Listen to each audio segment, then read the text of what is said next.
What is going on, people, and welcome back to the channel. Now it's time for me to get a new car, because before I went away I sold my camper van and that freed up quite a lot of funds, and I've always wanted a supercar, and that's what I want to chat to you about today.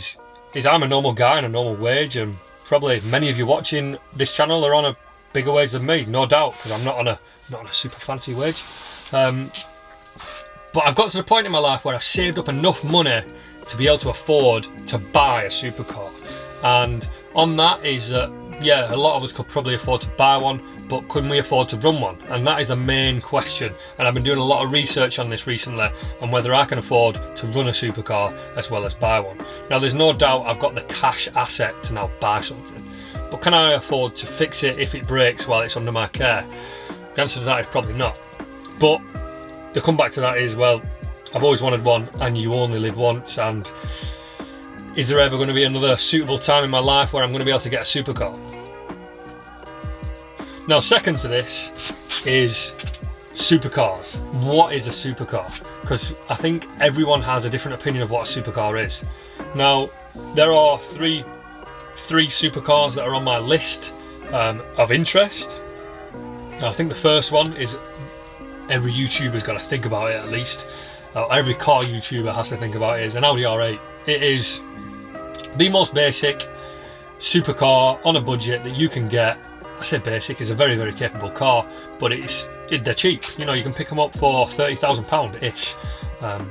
Now, don't get me wrong, the one that I would get would not be the V10. It would probably be an early V8 model, and it wouldn't be spec'd as nice as I would probably like. So that's the first one on the cards, and I would say that is definitely a supercar. But let me know if you think the V8 is not a supercar and the V8 is a sports car. Now, second is probably the most controversial one in a supercar, and that is a Maserati Gran Turismo. Now, this is 4 seats, which is why a lot of people would say it is not a supercar and it is a Gran Tourer, and no doubt it is a Gran Tourer. But it's got a supercar engine, it's got supercar heritage. It's a very, very quick car. It sounds like a supercar. It goes like a supercar. It takes supercar tyres. There's a lot about it that is supercar-esque, but it probably is a Gran Tourer. It's not really a supercar. It's a very nice car, and it is a supercar, but it's not a supercar. I don't think, anyway. But you let me know what you think about the Maserati Gran Turismo. Now, next on my list, and I think this is the one that I'm gravitating to at the time of recording this video, and don't get me wrong, by the time you're seeing this video, I've probably had 6 months to think about this and think about what I really want, and that is an Aston Martin. Now, I'm undecided between the Vantage or the DB9. Now, I see the Vantage as more of a supercar potentially because it's only got 2 seats. But it is smaller, so maybe it falls into that sports car category. And if I were to get a Vantage, it would be a V8 Vantage. I couldn't afford the V12 Vantage. They seem to have rocketed in price while I've been shopping for them, and certainly when I first started shopping for them, and that was literally just a month ago, or 2 months ago maybe, probably 6 months ago when you're watching this, they were within reach. They were, you know, just teetering on the £40,000 mark. But now I'm looking, and they're all 60, 70, £80,000 for a reasonable mileage one. So yeah, the V12 is out of the question, and I would absolutely love a V12 Vantage, and if one did come up in budget, that would be the one I'd go for sure. But then the DB9 is another option. Now, DB9s come as V12s. They rarely come as manuals, which is a little bit of a turn off. I do quite want a manual, although I do love automatics. I feel like if I am going to do the supercar experience, I should probably get it in a manual. Certainly if I'm getting an older one, that's for sure. If I were to get a new one, there's not many options for manuals anymore, and I just want to experience that. If I were to get a V12 and experience that, I'd want to experience it in its fullest form and be part of the car more than just a passenger in it. But that begs the greatest question: is the Aston Martin DB9 a supercar? Because again, it's got 4 seats. It is very much the Maserati Gran Turismo version of Aston Martin's range. And there's probably going to be some Aston fans that are absolutely cringing that I've just said that. But it is a 4-seater car. It is a Gran Tourer. It's got a big old engine. It looks well. Is it a bit too grandaddy for me? Is it an old man's car? I'm not sure.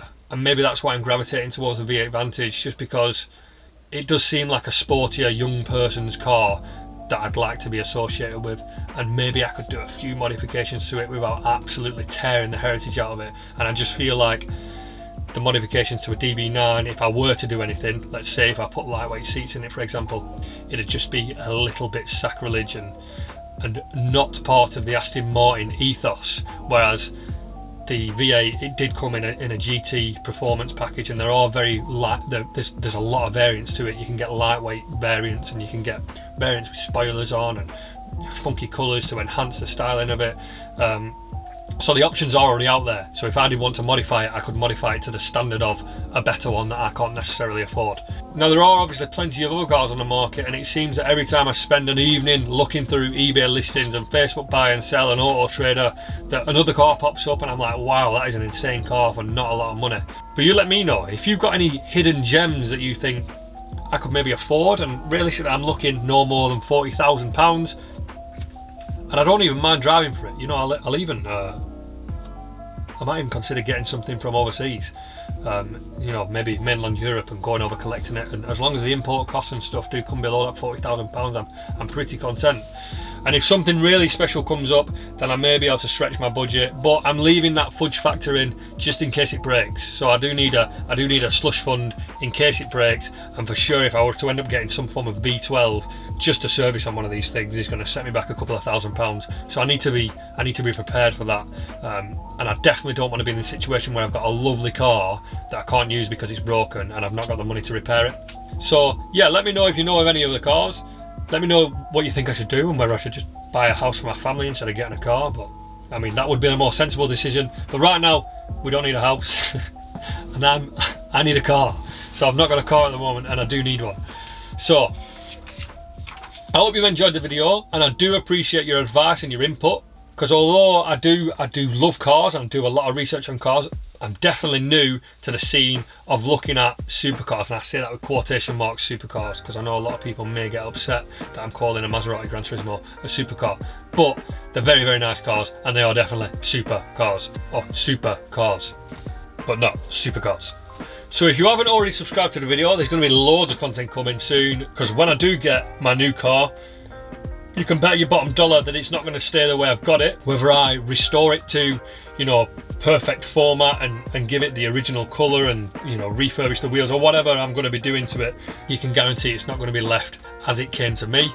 Or I might even go absolutely wild and make some kind of track-readied R8 or track-readied V8 Vantage and, yeah, just ruin it. But yeah, we'll see what we do with it. But there's going to be loads of content, and I'm going to be using it. I'm not going to be the kind of guy that's going to have this thing tucked away in the garage just for weekend use. I'm going to be commuting in it. I'm going to be using it every day. So we have a lot of content coming in the future. So don't forget to subscribe, comment, like and share, and let me know your thoughts on my next move on my next car.